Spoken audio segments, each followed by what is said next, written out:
UN Security Council situation in the Middle East, Israel, Iran, United Nations.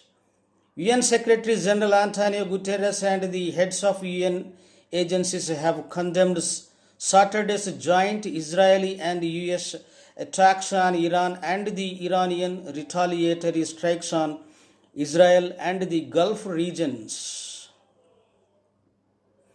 The attack on Iran reportedly targeted military sites as well as the leadership of the Iranian regime.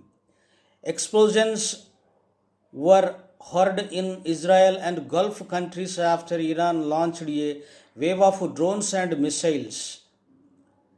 Mr. Guterres declared that the military escalation in the region undermines international peace and security and recalled that all member states must respect their obligations under international law, including the Charter of the United Nations, which prohibits the threat of the use of force against the territorial integrity or political independence of any state, or in any other manner inconsistent with the purposes of the United Nations.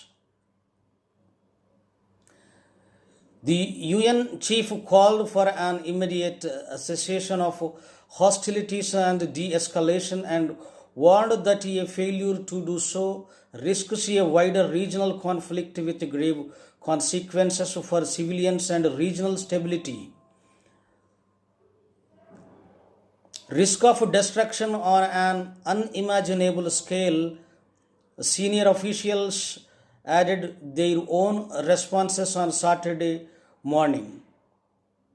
Volker Turk, the High Commissioner for Human Rights, said that bombs and missiles are not the way to resolve differences, but only result in death, destruction, and human misery. Civilians, he noted, end up paying the ultimate price. Mr. Turk called for all parties to return to negotiations in order to avoid a wider conflict that would mean further civilian deaths and destruction on a potentially unimaginable scale, not just in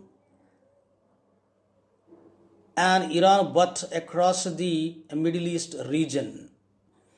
World Health Organization Director General Tedros Adhanom Ghebreyesus said in a statement that he was deeply troubled by the situation and urged leaders to choose the challenging path of dialogue over the census